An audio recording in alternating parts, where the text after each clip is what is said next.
afternoon, everyone. Welcome to another episode of Spilling Tea. I am your host, Tiffany Daniels. As you can see,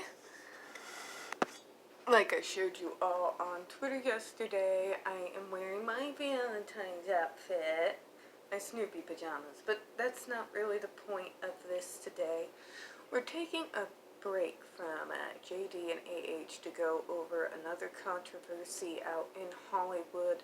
This one is near and dear to me and comes way too freaking close to home.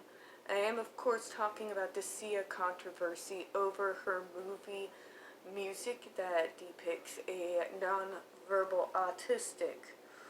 Before I get into this, the reason why I have been silent for so long on the project itself, as opposed to the drama surrounding it, was I felt like that I did not, at the time, have enough information to go off of in order to make a judgment, and I wanted to be non-partial, objective, and fair.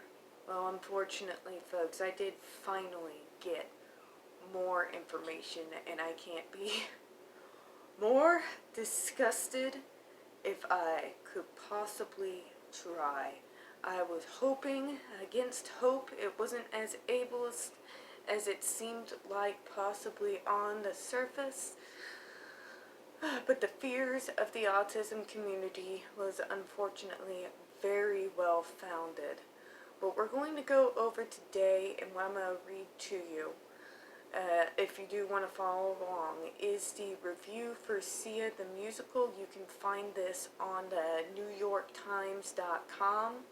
I will have some commentary, though, because, their words aren't really the best in some areas.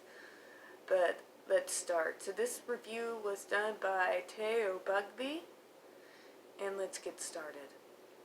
The cringe-worthy drama music introduces its central character in a song and dance sequence so gasp-inducingly crass, the scene almost demands that the movie be shown in theaters.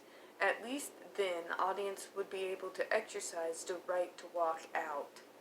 The film is directed by the pop singer and songwriter Sia, and stars her frequent collaborator Maddie Ziegler as an autistic teenager named Music.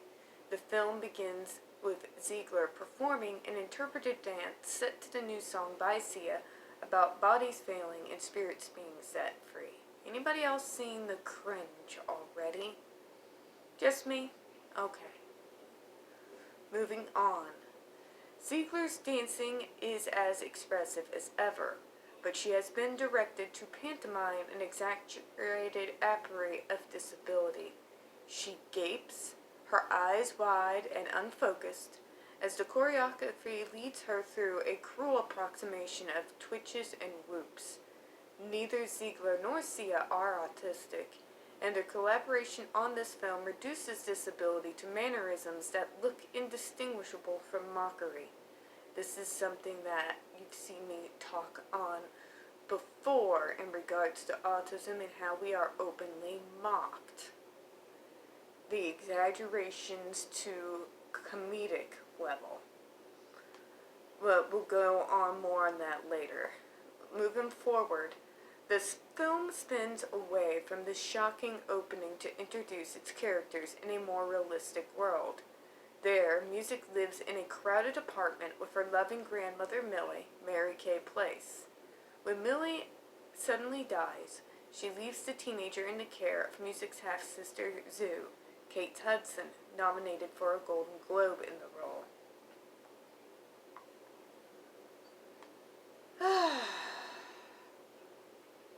Zoo is ill-equipped for the responsibility of watching Music, but the attention of a handsome neighbor, Ebo, Leslie Odom Jr., provides her with enough incentive to stick around.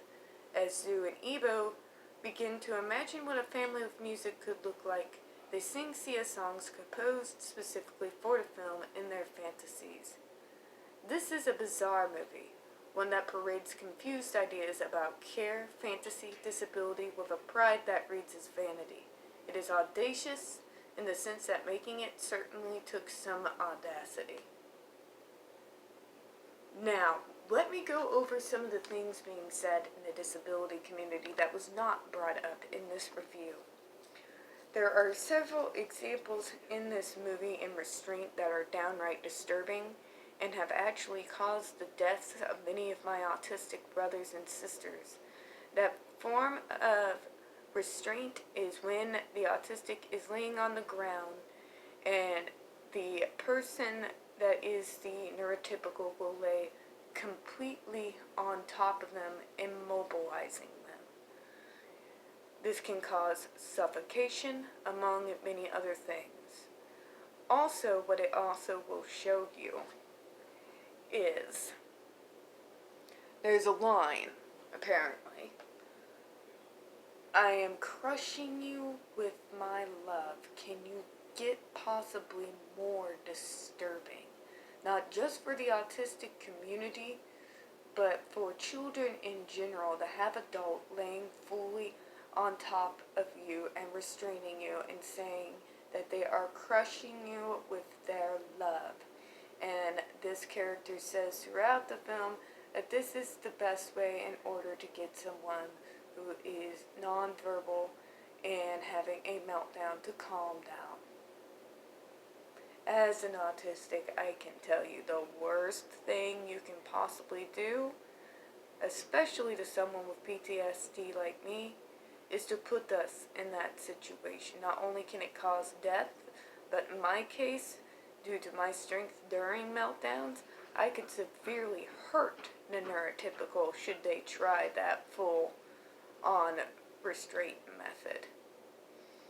Now, in the review, it did mention the over-exaggerated facial expressions. This is what we like to call caricatures. Basically, if you've ever seen someone mock someone with a neurological disability, you'll see stuff like you've seen it in school. I've seen it in school. I'm sorry I had to actually depict that for you. But it is mockery in its extreme. To portray this as a so-called love letter, and yet use the same characters that have been used to mock us for decades in media and in social media, and even at one point by a candidate for the presidency of the United States, is quite frankly disgusting and disturbing. Now, to the musical numbers themselves, this has also come out. There are several bright flashing lights and spinning scenes that many autistics that have bit the bullet to actually watch the movie said make them feel physically ill. So for those who said that this was a love letter to those in the autistic community, then maybe you should think about not creating a movie with scenes that make them feel physically ill. Just a thought. Just a thought.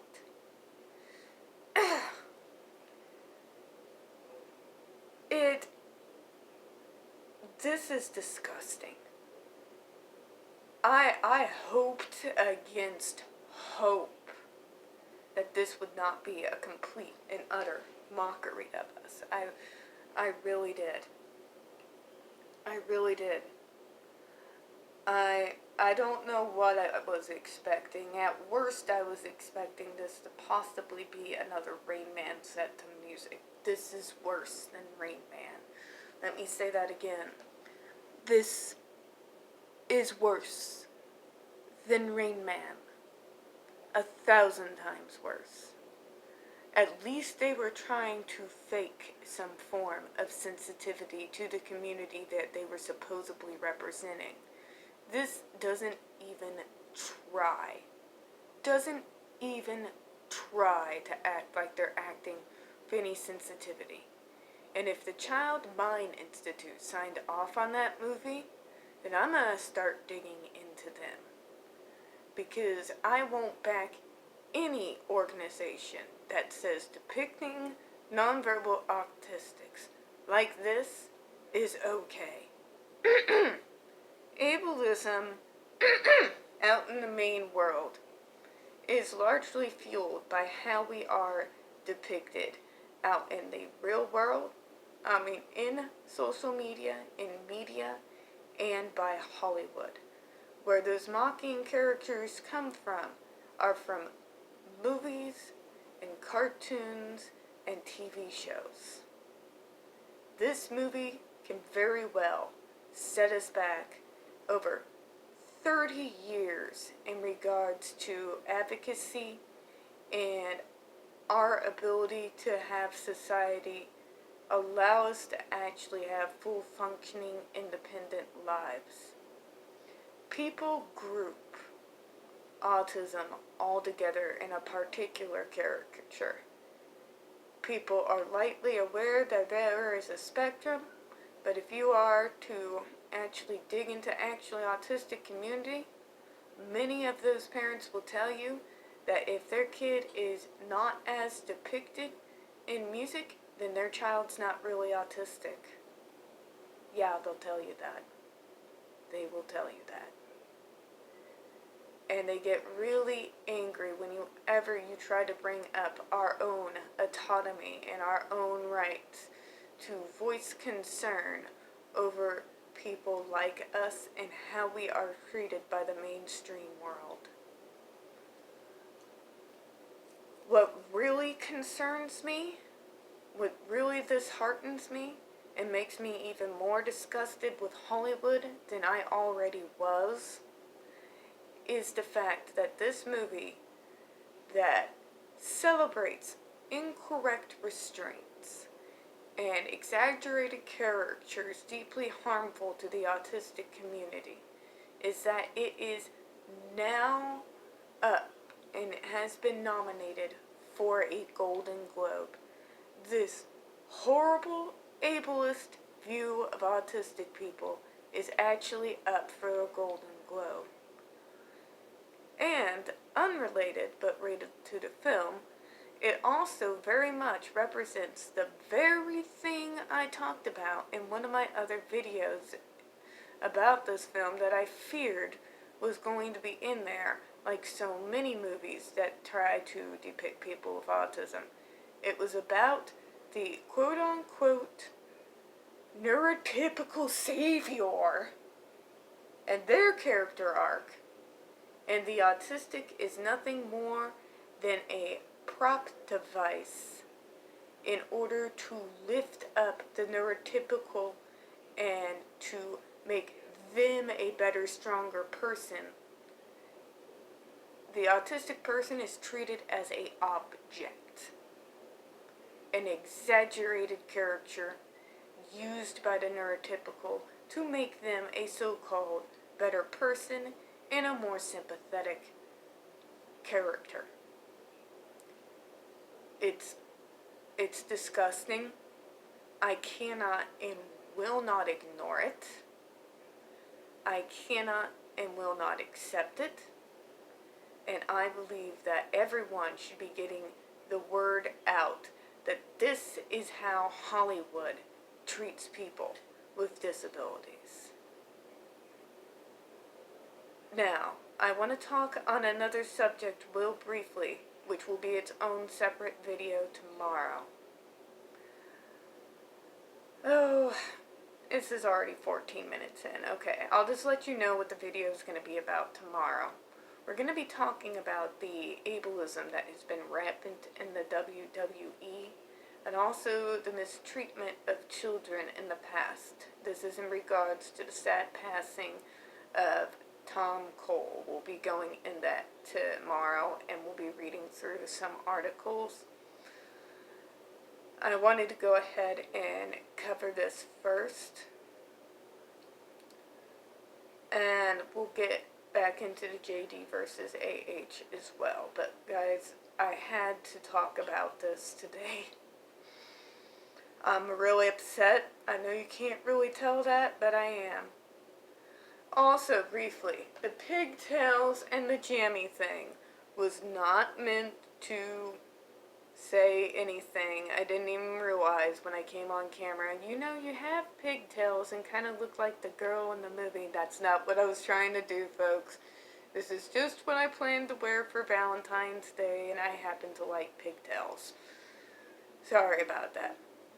Alright, folks, I do appreciate your time this afternoon. If you could, please get this out and share it. People need to know the kind of crap that people are trying to peddle about autism in the media and in Hollywood. Now, we don't get many views on this channel. The few that we do tend to get removed by YouTube. So if you could, please don't forget to hit the like button. Hit subscribe. Don't forget to hit the comments. I do appreciate your time this afternoon, and I hope you have a good one. Bye-bye.